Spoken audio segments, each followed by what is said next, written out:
할렐루야. 사랑하는 귀한 성도님들, 주 안에서 평안하시죠? 하나님의 크신 사랑 안에 있는 자는 하루하루 소망이 있습니다. 그리고 확신이 있습니다. 하나님께서 나와 함께 하시고 하나님께서 나를 인도하신다는 이 소망 가운데 우리가 비록 이 땅에 살고 있지만 천국을 마음에 품고 살아가고 있는 것입니다. 자, 오늘도 이렇게 주님과 동행하면서 복된 하루가 되고 또 아름다운 의의 열매들을 풍성하게 맺는 그러한 하루가 되기를 소망합니다. 자, 우리 함께 찬양 드리심으로 오늘 9월 11일 예배 시작합니다. 바로 이 시간 하나님을 예배.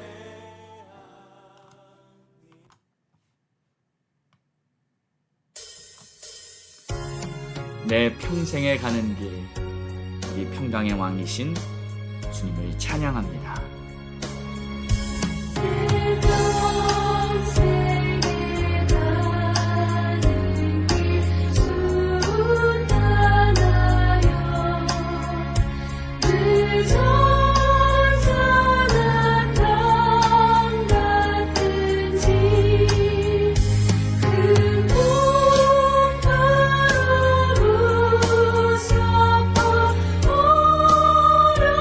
어렵든지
하나님 감사합니다.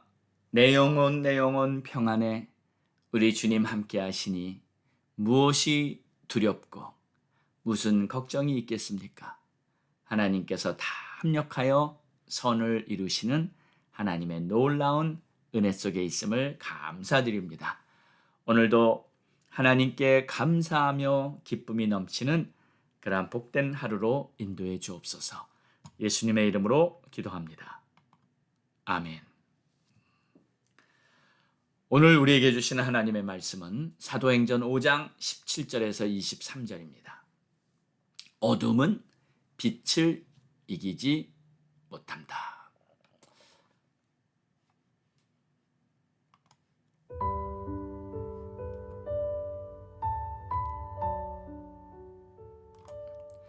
대제사장과 그와 함께 있는 사람, 즉 사두개인의 당파가 다 마음에 시기가 가득하여 일어나서 사도들을 잡아다가 옥에 가두었더니 주의 사자가 밤에 옥문을 열고 끌어내어 이르되 가서 성전에 서서 이 생명의 말씀을 다 백성에게 말하라 하매 그들이 듣고 새벽에 성전에 들어가서 가르치더니 대제사장과 그와 함께 있는 사람들이 와서 공회와 이스라엘 족속의 원로들을 다 모으고 사람을 옥에 보내어 사도들을 잡아오라 하니 부하들이 가서 옥에서 사도를 보지 못하고 돌아와 이르되 우리가 보니 옥은 든든하게 잠기고 지키는 사람들이 문에 서 있으되 문을 열고 본즉 그 안에는 한 사람도 없더이다 하니 성전 맡은 자와 제사장들이 이 말을 듣고 의혹하여 이 일이 어찌 될까 하더니 사람이 와서 알리되 보소서 옥에 가두었던 사람들이 성전에 가서 백성들을 가르치더이다 하니 성전 맡은 자가 부하들과 같이 가서 그들을 잡아왔으나 강제로 못함은 백성들이 돌로 칠까 두려워함이더라. 아멘.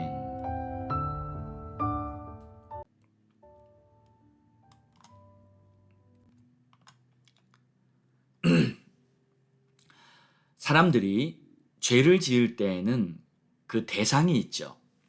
하나님과 자신 사이에 죄를 짓는 경우가 있고 또 자신과 이웃 간에 죄를 짓는 것이 있습니다. 10계명을 보아도 처음 4계명은 하나님을 향한 죄입니다.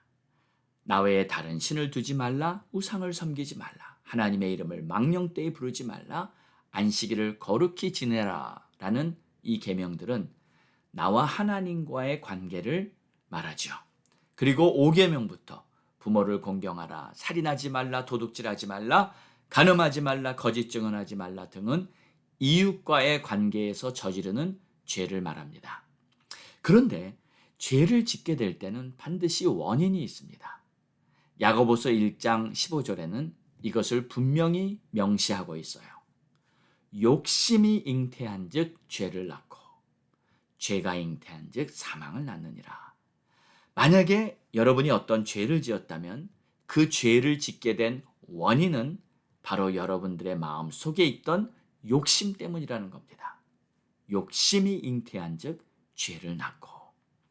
욕심에는 몇 가지 종류가 있죠. 많이 갖고 싶어 하는 소유욕이 있고요.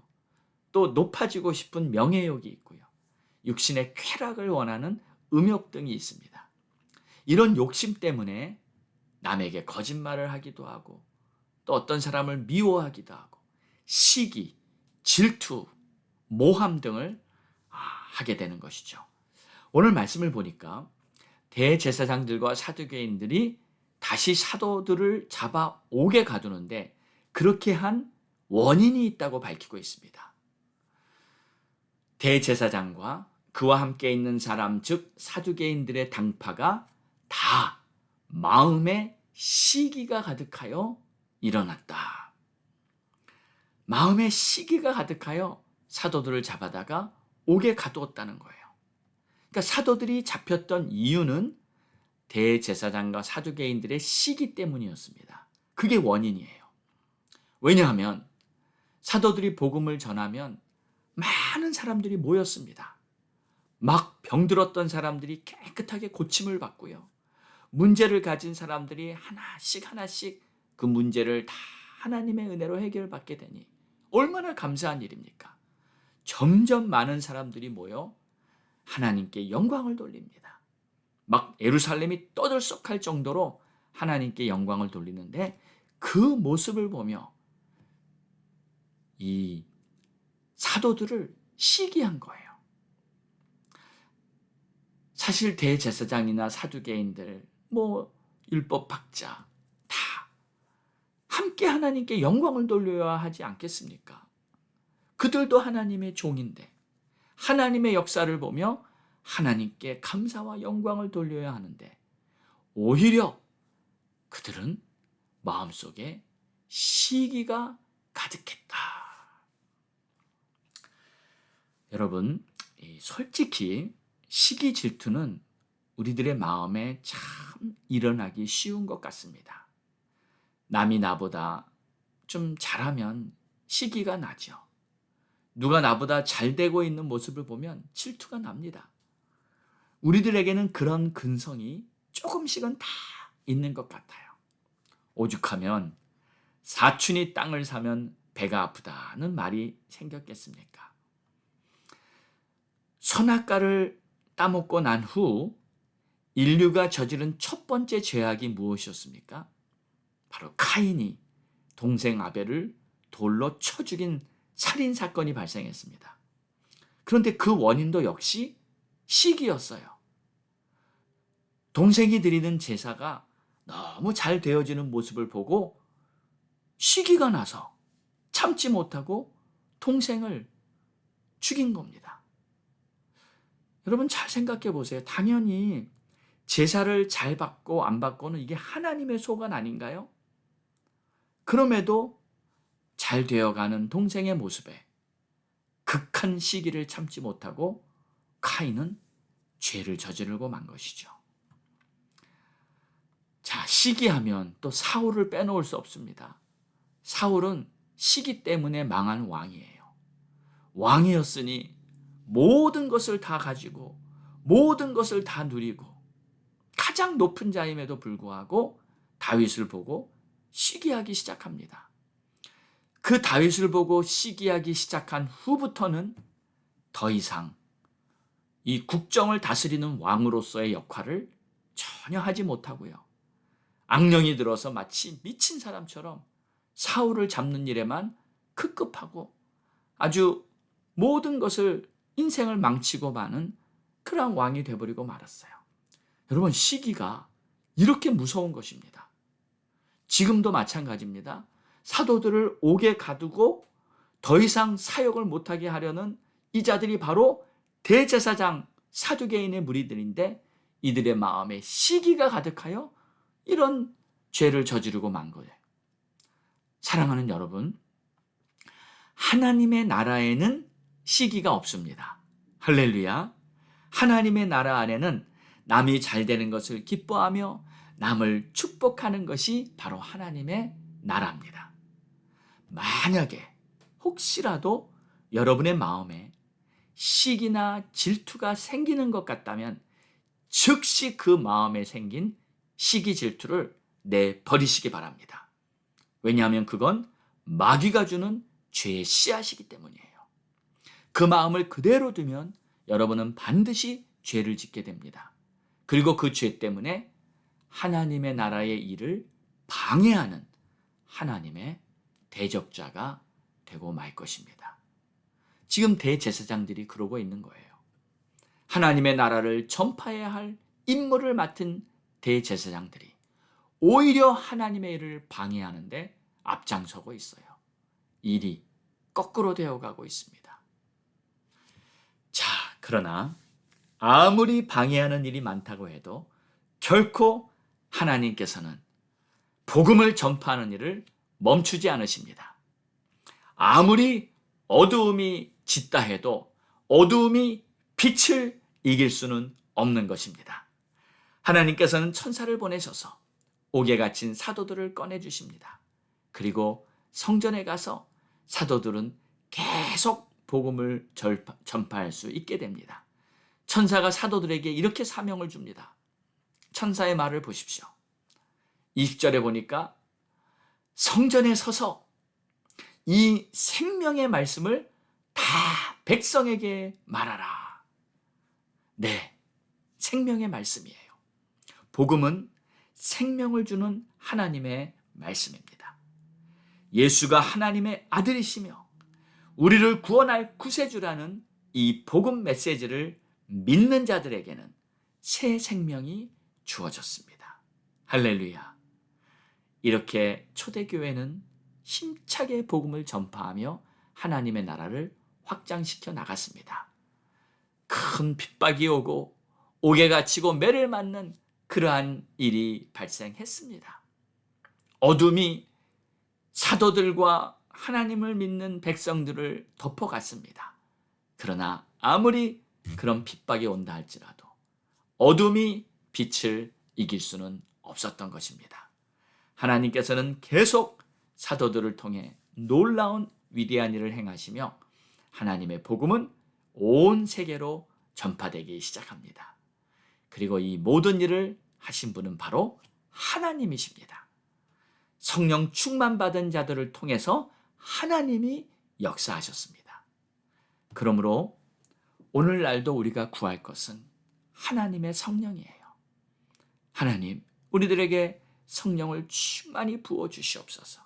성령 충만받고 온 땅끝까지 그리스도 예수 복음을 증거하는 하나님의 증인이 되겠습니다. 우리를 복음의 도구로 사용하소서. 다시 성령의 불길이 타오르게 하소서. 이것이 바로 오늘 우리들의 기도가 되어야 할 줄 믿습니다. 기도하겠습니다. 하나님 아버지 감사합니다. 오직 성령이 임하시면 너희가 권능을 받고 예루살렘과 온 유대와 사마리아 땅끝까지 이르러 내 증인이 되리라 하신 그 말씀이 이제 다시 불꽃같이 이루어지게 하옵소서. 우리들을 통해 복음이 전파되고 많은 영혼들에게 하나님의 사랑과 은혜가 증거되게 하옵소서. 그리고 혹시라도 우리들의 마음속에 시기, 질투가 틈타지 못하도록 항상 마음을 잘 다스리는 그러한 우리 모두가 되게 도와주시옵소서. 예수님의 이름으로 기도합니다. 아멘. 자, 우리 함께 합심하여 기도하겠습니다. 9월 18일부터 있을 세계 선교대회 및 총회, 하나님께서 위대한 일을 이루시기 위해 하나님의 선교사들 세상에 파송하시고 이제 다시 함께 모여서 하나님의 위대한 일들을 증거하며 하나님께 영광 돌리는 선교대회가 되도록 하옵소서. 하나님, 귀한 선교사님들 성령 충만, 그리고 귀한 주의 종들 복음으로 충만케 하옵소서. 기도합니다. 또 우리 가족들 구원 위해 전도와 선교의 문이 활짝 열리도록 기도하시고요. 또 미국과 우리 조국 대한민국을 위해서도 기도합니다. 우리 함께 부르짖고 기도합니다. 주여!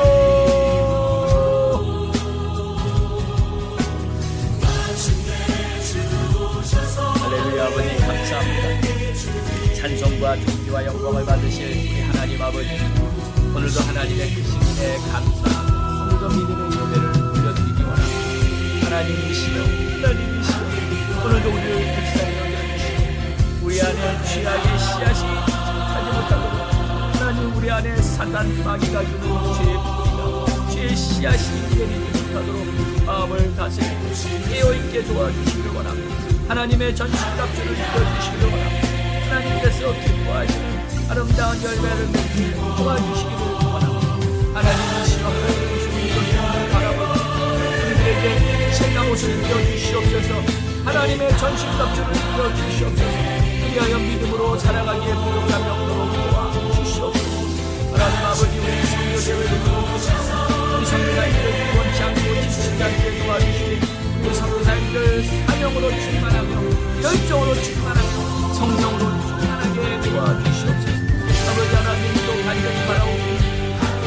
아버지, 우리 모든 교회마다 성령으로 참여하옵소서.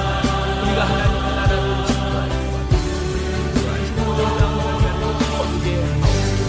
미국, 우리 조국 대한민국을 위하여 이 미국 땅을 축복해 주시고 미국 땅을 하나님의 역사하시는 도와주시옵소서. 하나님, 이 미국 땅에